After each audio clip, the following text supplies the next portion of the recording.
Like earlier on when I was saying that so many people are struggling, I realise that not everyone is, but the vast majority of people, they're struggling, but they don't know that they're struggling. And that's the sad thing. That's what our words are for. I always sort of put a precursor when I did my podcast, Words and Wisdom, but because my co-hosts will always speak so definitively about everybody's struggling, everything's wrong, the whole world's corrupt. I'm like, no.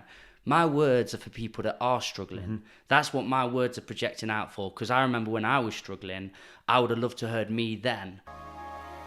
Welcome to the Prime Life Project podcast, a place to help you unlock your full potential, both mentally and physically, to become the best version of you.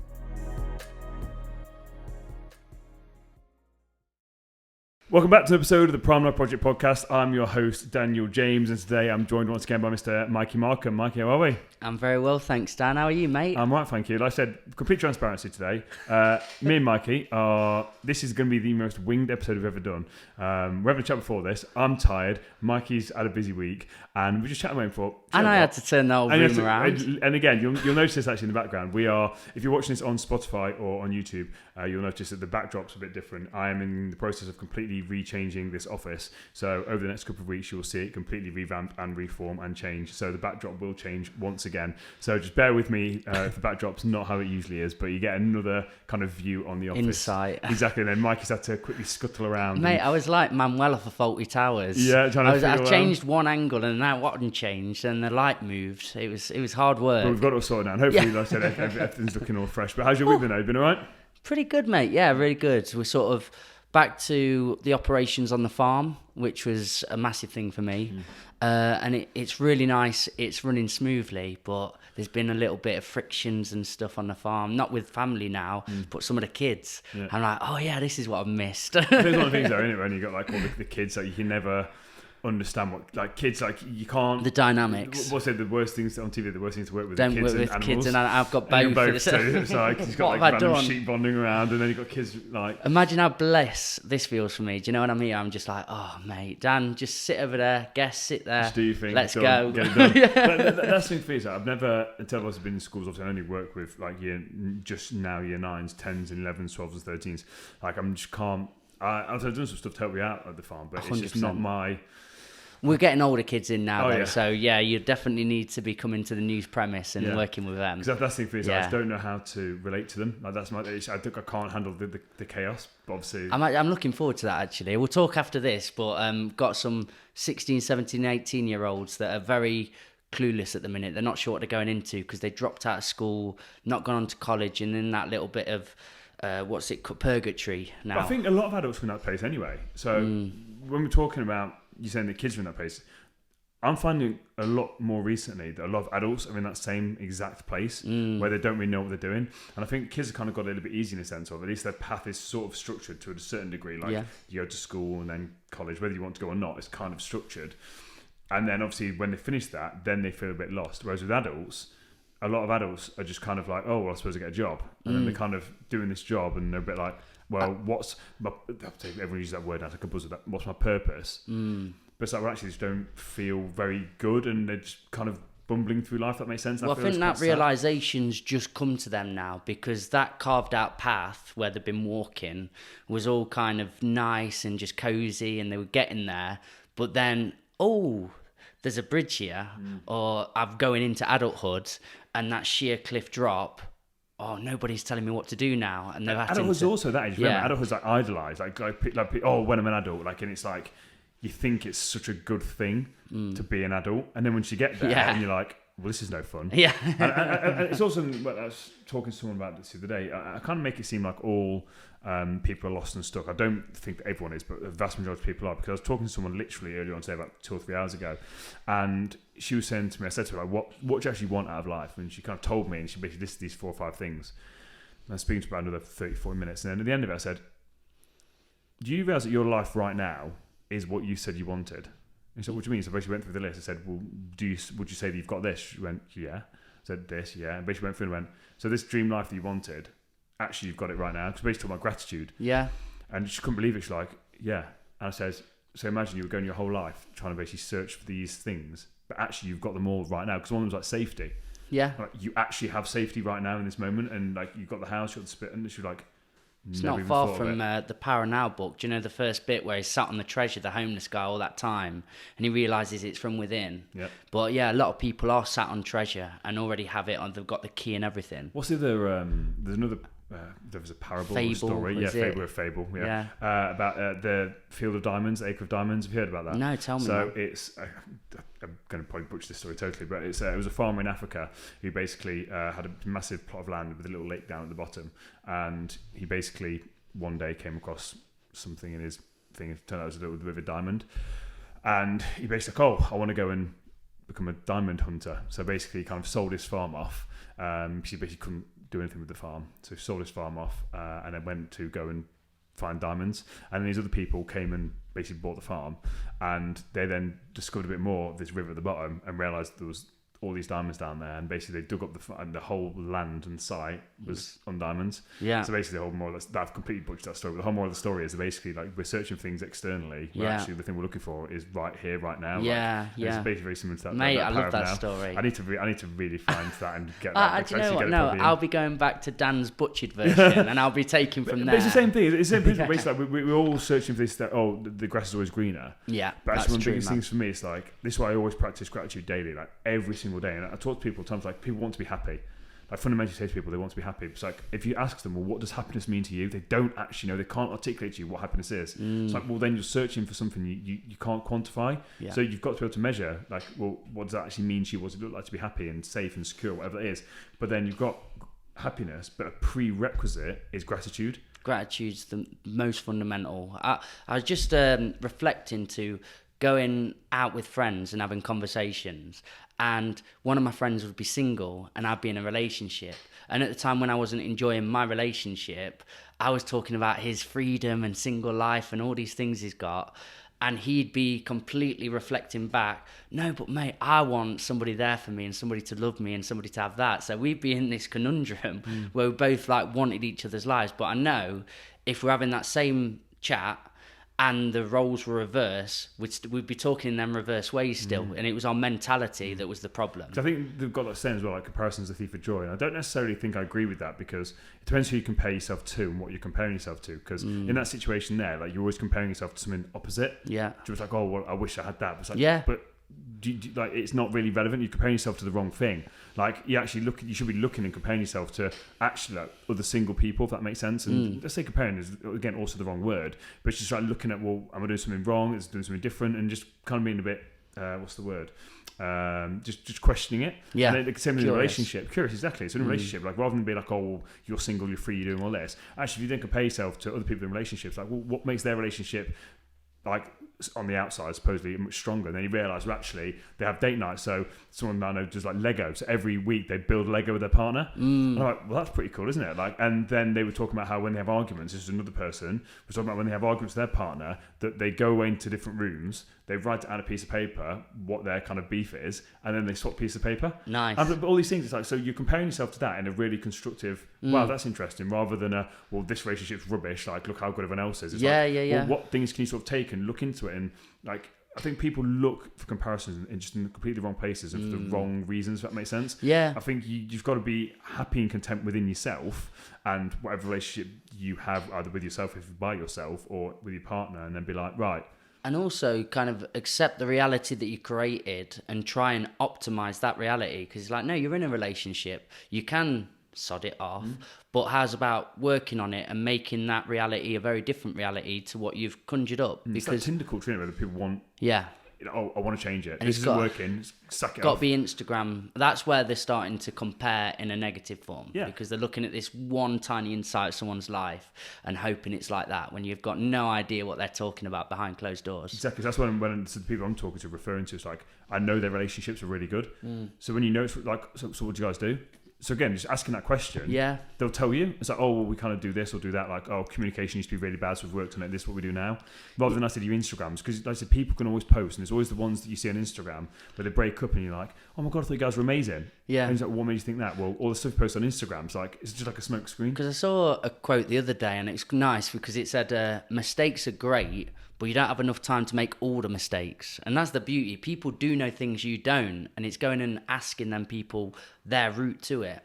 Completely agree with that. No one ever goes and talks to other people about this is the bizarre thing for me. Like, you're actually really good at this. I don't know if it's not the right word. You've got no shame, but you don't care. Like, if you want to know something, you ask. Yeah. Like, whatever situation, whatever you're in, whatever you if you want to know something, are you the same as that? Do you feel that? Yes, but not to the same extent you do. Yeah. Like, you just don't care. You just ask it at any random point. But I'm always I'll try and pick the perfect moment. If you want to know something, you just say it. I think, it comes back to when I was at school, when I was being really badly bullied, and I really didn't understand why people were acting the way they act, and I didn't like how people treated me in all aspects of my life.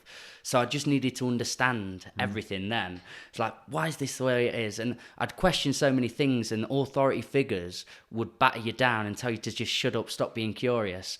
And that grew me more curious. So it definitely stems from childhood. And I was allowed that reign to go and do that as well. With my being at home, my mum was very business minded. So I was just on my own all the time and just figuring stuff out and meeting people. And I'd go to people's house and like, I think I was probably 7, 8 or 9. Like, you're so mature. Why are you talking to me like an adult to all these parents and stuff? And I just had this really inquisitive mind from a young age because I didn't really have that sense of security. I didn't have family and adults around me that should have been. So when I was there, I was like, oh, this is nice. I'm going to treat them how they wish to be treated, maybe. Yeah. I think that's really, because it's something I've noticed with you. Like, you just want to ask questions. Yeah. I don't think it's a bad thing in the slightest. Is it? So Yeah. I'm always like, if I'm out somewhere and someone asks a question, like, I remember I was in Spain last year and one of the waitresses, I can't remember what it was. And basically, someone asked me a question, I went, I'm just going to ask her. Yeah. But it was something about her job and what she was doing because she was there and she worked such long hours. So rather than just like making up scenarios, like, weren't you here like this morning? And she was like, yeah. I said, well, how many hours do you work? And blah, blah. And then she did this whole thing like, oh, actually, that downstairs is a basement. Remember, we're on the beach. Mate. And it's just like, it's what are they called? Like chungitos, whatever it is, like the little huts on the beach. But this it had like a downstairs basement. It's like, yeah. So we all kind of like just sit down there on our breaks. And like, then we have like a good few hours, we eat some food. It's like a little game room down there. And then we come and do our afternoon shift. I was like, if I hadn't asked this question, I never would know the answer to that. That's another element of what it does for me. It takes me out the matrix. It breaks up that regime and that social dance we're all in. Do you know, how's your day been like this? And I remember working in retail and I despised it. I knew exactly how they were going to answer it and what was coming next and I had to play my part.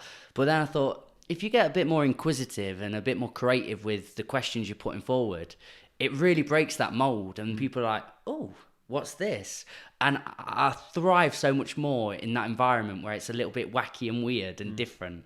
I like now where you picked up these cards and that feeds my soul a lot. I love doing these anyway. I love mental health chats. But when somebody's like, I know what we're doing today, and I'm feeling this, oh, anything's possible. And I love that energy. Well, already, we've been for 15 minutes. And actually, we've spoken about something that's some quite interesting topics just off the cuff. Yeah. But yeah, like Mikey's mentioned, like we genuinely, normally me and Mikey are really good at picking topics, and Katie's normally here and she throws something. Katie's not here, so it's just me and Mikey, and we've been setting this whole thing up, and we were like, right, what are we going to do? And I've realised I bought these things called pod decks. We're basically just, I've never ever used them. Who bought you these? I bought them myself. Really? I saw them on Instagram. So basically it's like interview questions. And obviously when I interview guests, I'm very good at interviewing. I do my research into my guests.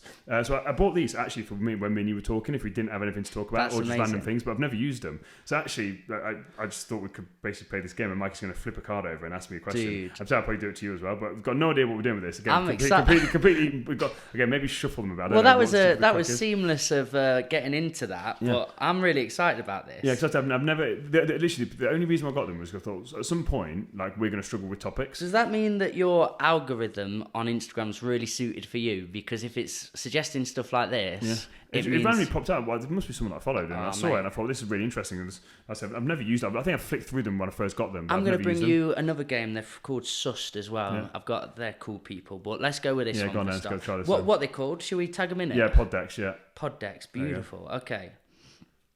Oh, what is something you don't mind paying more money for? Oh, that's an interesting question. Oh. What is something you don't mind paying more money for? Dan James. That's a really interesting question. Do you have a gut instinct? Do you have something? I think I know your answer. The first thing was food. No, The first thing was food. Mate, I know your answer. What?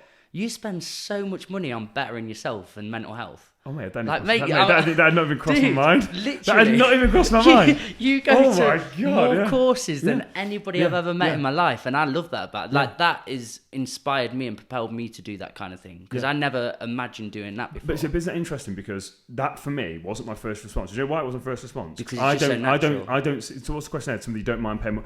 I don't see it as that for me. My first thing was spending money. I don't see that as spending money. I see that as investment. Yeah. And it sounds really bizarre. I know exactly. But that hadn't even crossed my mind. Yeah. Like, because for me, that's just something that I do. And I've done that since I first started personal training. So it's like 7-8 years ago. So I remember when I first started personal training, I had this client. Her name was Heidi Young. I still remember, like, first, if she's listening, hello. Basically, back in the day. And I felt like I'd robbed this woman's money.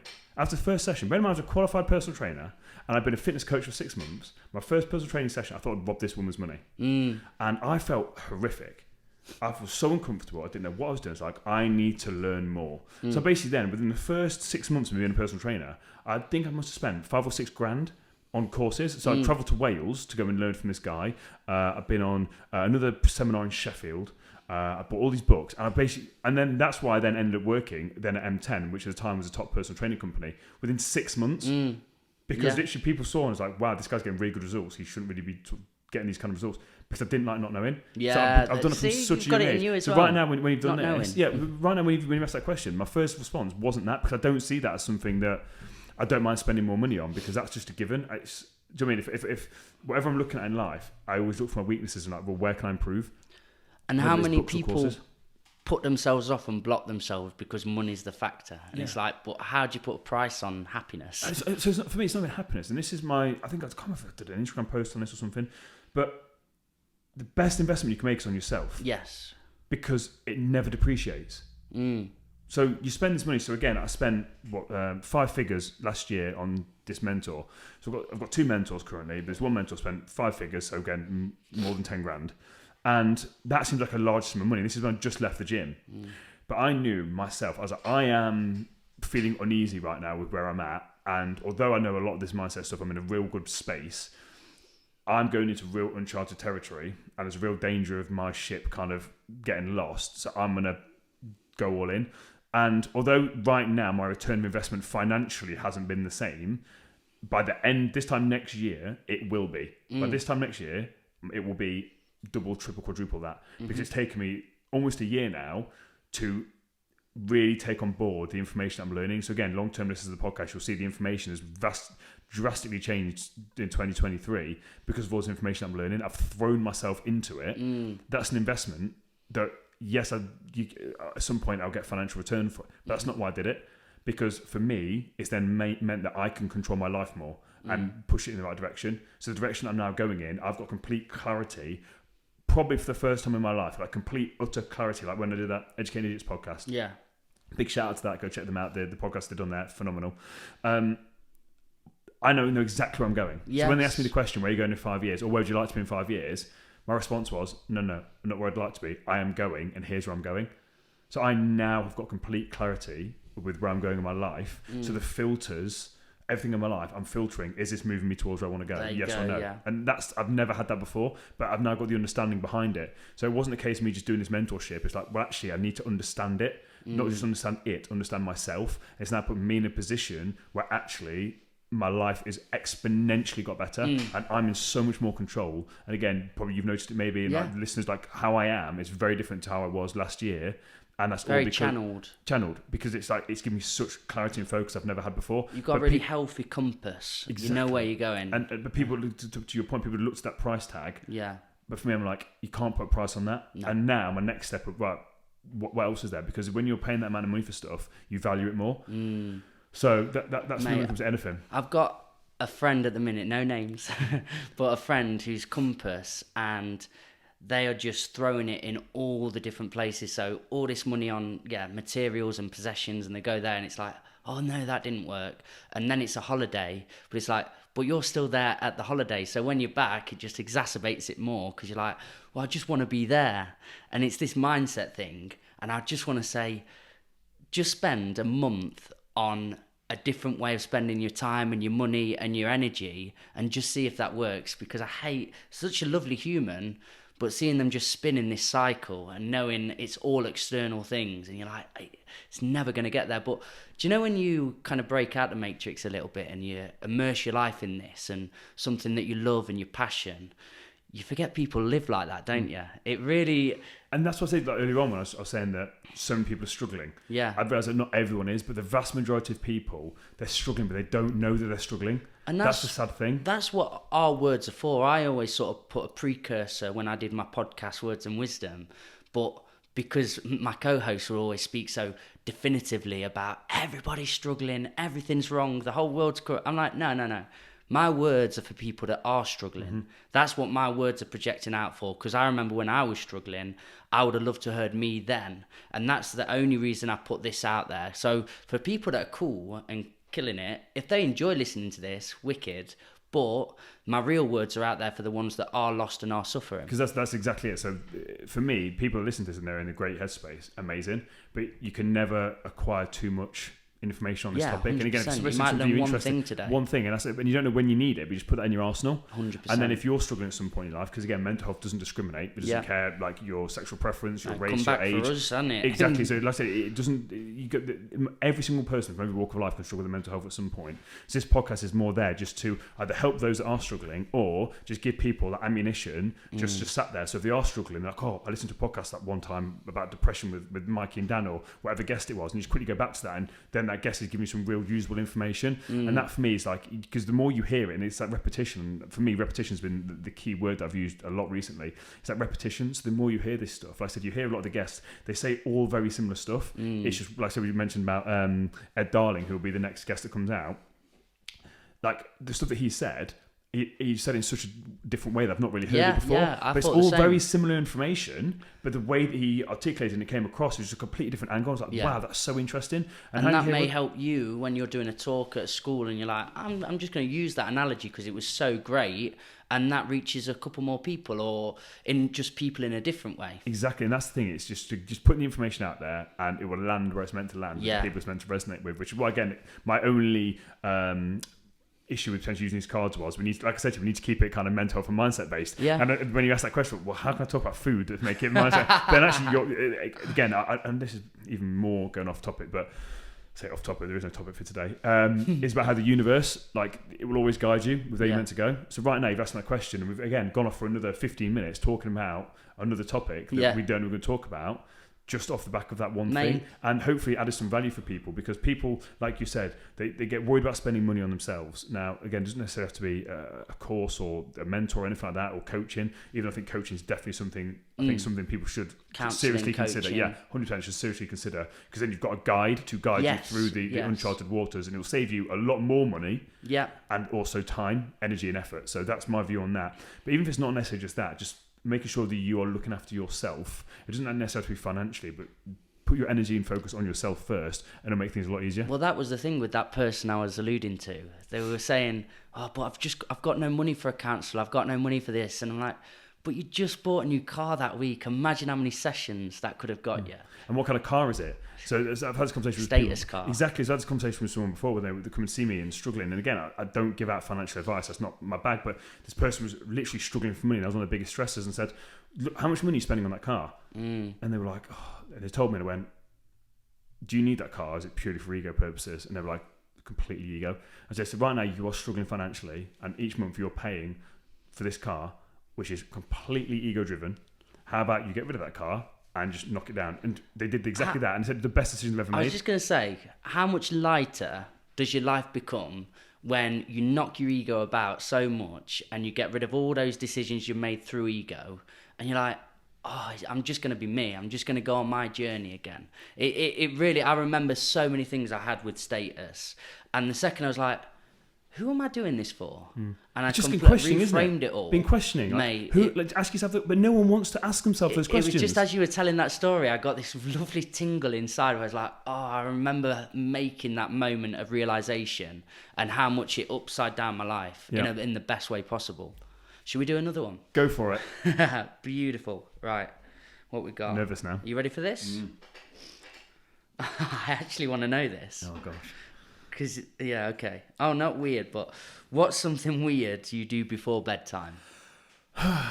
So basically, my evening routine. I wanted to know the routine. I'm actually interested in this. It's absolutely fascinating. So for me, I don't think I've ever spoken about my evening routines. These cars are actually coming up trumps here. My evening routine. So it depends what day of the week it is. So I'm going to give you what I ideally like to do, and then kind of what kind of tends to happen. I like to ideally start to be getting ready for bed by 9 o'clock. However, on some evenings, for example, on Thursday evenings, got Circle Men, doesn't happen. So. And on Tuesday, I've got a mentor call. So normally I tend to go to bed now about 10 o'clock-ish, 10:30-ish, latest 11 o'clock. And that is a big thing for me because I don't like that. However, with what I'm trying to do in my life, it's inevitable. Like I love the radio. I've got a mentorship call on a Tuesday evening. So it kind of is what it is. I can't help that. But for me, depending on what it is, ideally, I don't shower or anything like that in the evening. I just tend to meditate. So 10 to 15 minutes. Nice. And then I read. And that's it. So nothing too fancy. Like I don't have anything too crazy that I do. I'll ask you though, do you know if you don't hit those ideals, what happens to your mental health or what happens to your attitude? Are you fine with, you love the radio, you love that, but you do know people who are so regimented, you know, they've got the meal plans, they've got their times, and if it's not met, it will literally ruin the whole day. So that used to be me when I was fully into my bodybuilding back in the day, and that's when again my mental health was probably at its worst. I was so regimented and structured. I look back at it, that probably actually helped me massively. But now I'm not too stressed or worried. Like for me, I've got the whole thing about winning the week. So in order to win the week, you've only got to win 4 out of the 7 days. Yeah. So for me, if I miss a few, my morning routine is more the important one. Out of the two, the morning and the evening, my morning routine is the most important one because in the evening I used to do gratitude journaling, and I used to do gratitude journaling and normal journaling. And again, it used to take up so much time that it wasn't maintainable for me. So now I don't do the journaling, I do that in the morning. So for me, my morning routine is a lot more important, where again, I read and I do my journaling. So my journaling is really important for me in the morning, and that just sort of sets me up. But again, this morning, because of the way this day's gone, I couldn't do my morning routine this morning because I had to get up and go to the gym. So within an hour of me waking up, I was at the gym, which I never normally do. But I'm not beating myself up for the fact I can't do it. And like I said, some days... It would rupture someone's day, wouldn't it? Yeah, sometimes for me, it is what it is. Yeah. Like, there's nothing I can do about that. Like, so what I'll do is, like, I still haven't done it yet because of the timing. So recording this now, it's like 2:45. So after this podcast, I'll probably journal and then I'll read. So I'll tick it off. Because for me, as long as it gets done within the day, I'm not really too fussed or bothered. Because for me, people get so caught up on the morning routines and all that sort of stuff. For me, it's just consistency. I think that massively helps people. But for me, the routine, especially in the morning, is more to help get your mind right for the day. And by me training in the morning, my mind is right for the day anyway, because I'm there listening to a podcast. So yes, I'm not doing my journaling or reading, but I'm there training in the gym, moving my body physically, listening to a podcast. So that's helped me out already. So say you had a client and they came to you and they were really regimented, strict and stern with everything. Would something you maybe do is get them to play with that a little bit so they do adapt that mentality where it is what it is and it's a little bit more relaxed? If they're coming to you saying, I am struggling mentally though, but I can't give up on all that, I have to do that. Would you hear some red flags there and go, well, we kind of need to work on that? Well, so the words there, I have to. Yeah. I'm like, well, why do you have to? Okay. So again, it's just Katie as an example. Like when I first started working with Katie, that was one of the biggest things. Like she was so like borderline, like OCD. Everything had to be like bang on, bang on, bang. Everything has to be in its place. And it's like, and I was just saying to her like, what's the worst that's going to happen? So I kind of just got her to sit with it. Now, obviously, the house still looks absolutely amazing. Like she's still so like organised, but it was that it had to be so spot on, or like a day would be ruined. And then again, she'd then feel out of control. I'm like, you can't control everything in life. So you're saying that your day, everything has to be ticked off in its perfect order, in its perfect sequence. Well, life happens. So what happens is 9 times out of 10, that day's not going to go to plan, and then you're going to feel like you failed. So it's like, actually, can you just have like your non-negotiables for the day, and then the rest can kind of be moved around a little bit because you've got your non-negotiables. Elasticity. Elasticity. Yeah, elasticity. Anyway, elasticity. I like that. That's staying that's in. A horrific word. But it's just more flexibility. Flexibility with the whole situation, because otherwise, it's just asking yourself, so why? Why is it all or nothing?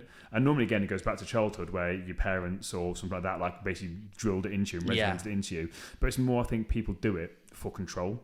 People like to have control, but it's the illusion of control, because by you being so regimented with this stuff, trying to have control, you actually have no control, because life is going to happen and you give yourself no flexibility. You're completely out of control setting of your life. Up for failure. It's like, so let's say you're saying, I was using this as an example, let's say you got some you've got to mow the lawn, let's say, and it's like, I've got to mow the lawn today. It's like set in stone. It's a Tuesday, I mow my lawn, blah, blah, blah. And then there's a hurricane outside.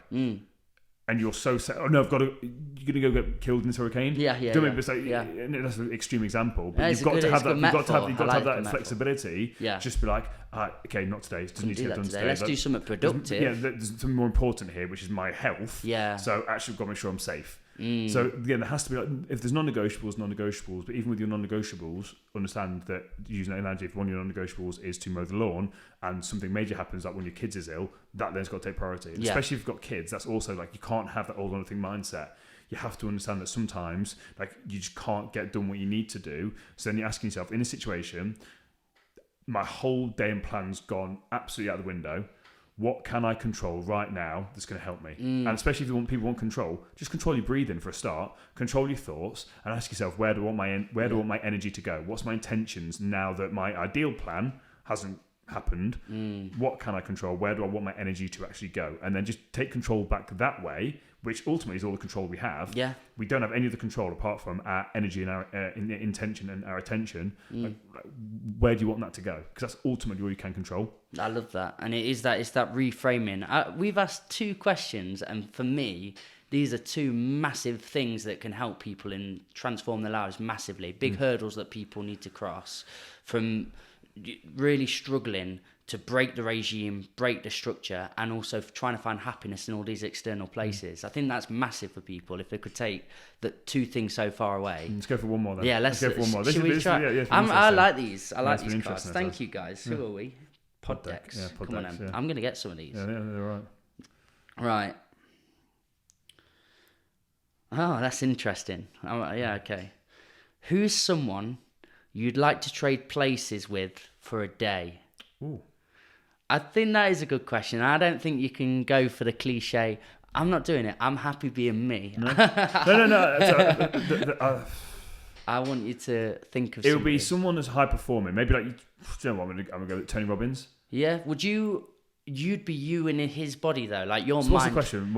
It's who's someone you'd like to trade places with so I'm going to for say a day? Me. Oh, see, okay. I don't think I'd like to be me doing Tony Robbins' job. I was just gonna say, no.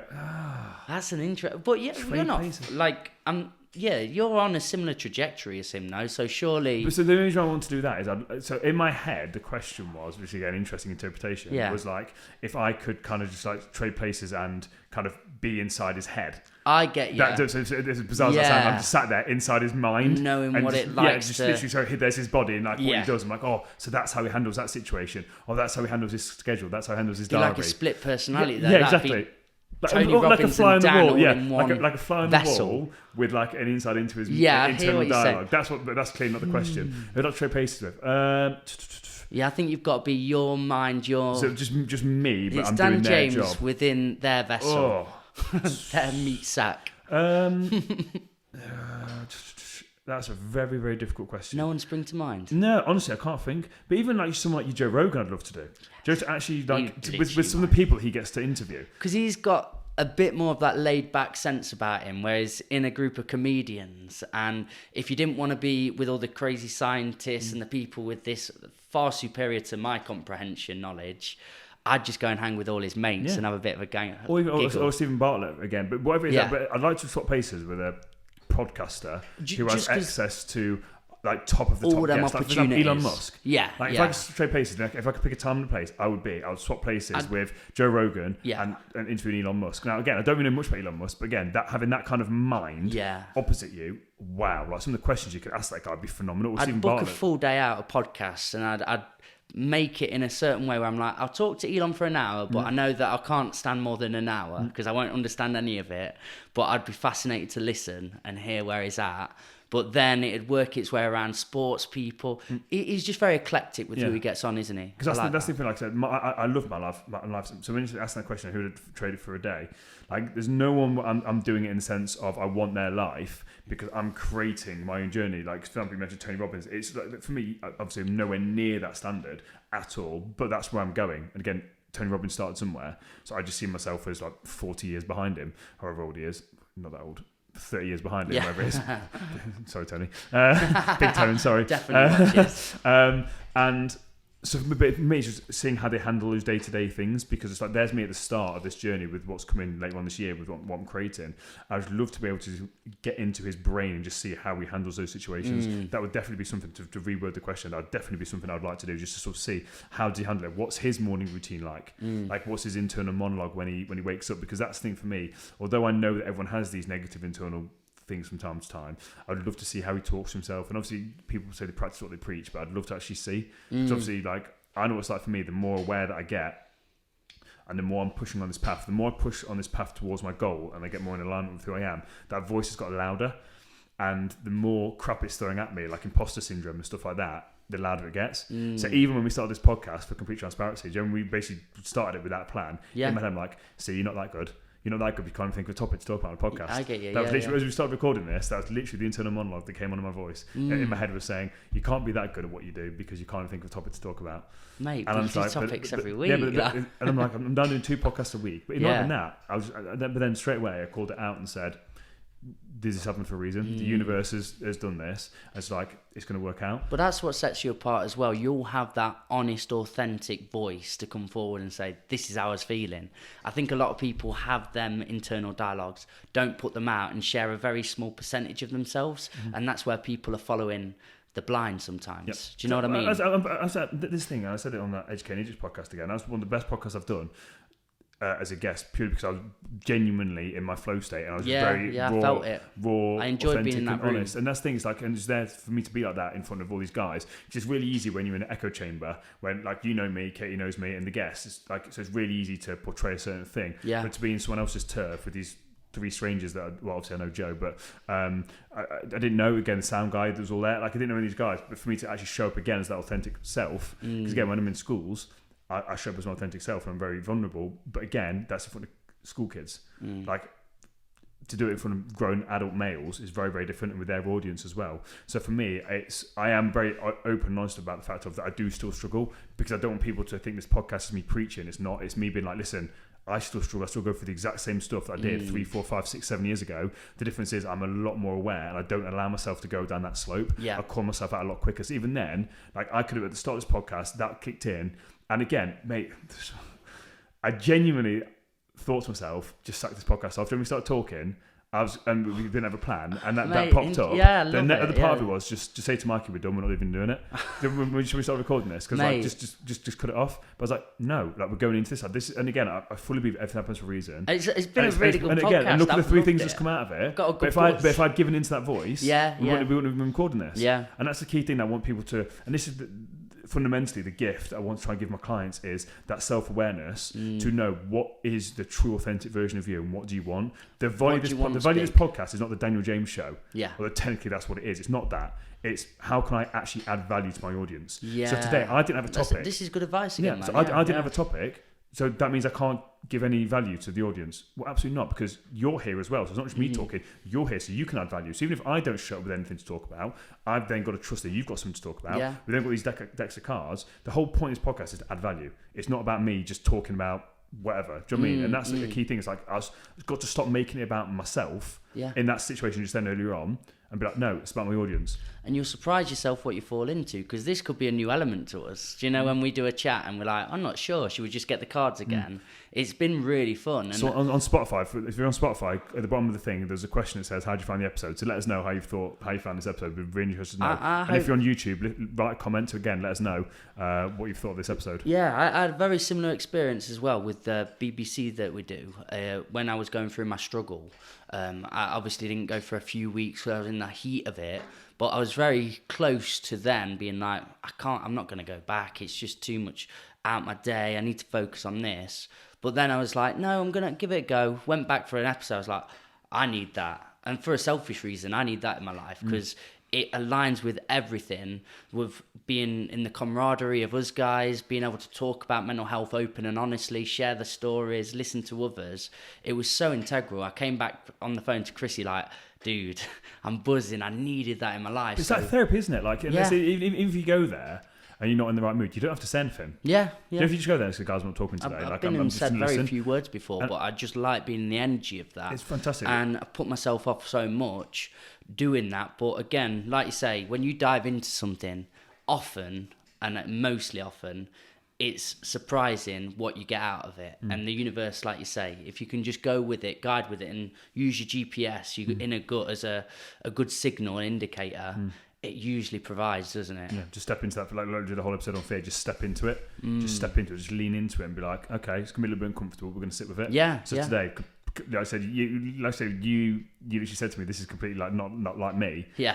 But again, stepping Look into what the it's uncomfortableness. shown. But I think it's fantastic. Mate, wicked. We'll leave it there because this has been a real good episode. Yeah, let's not ruin it now, dude. That's a really good thing. Where can people find out more information about you? It's Rhythmical Mike at the Old Farm Bus. They're my 2 socials. And then obviously don't forget to follow me guys on Daniel_James_coaching, and I'll see you guys on Thursday for Thursday Thoughts.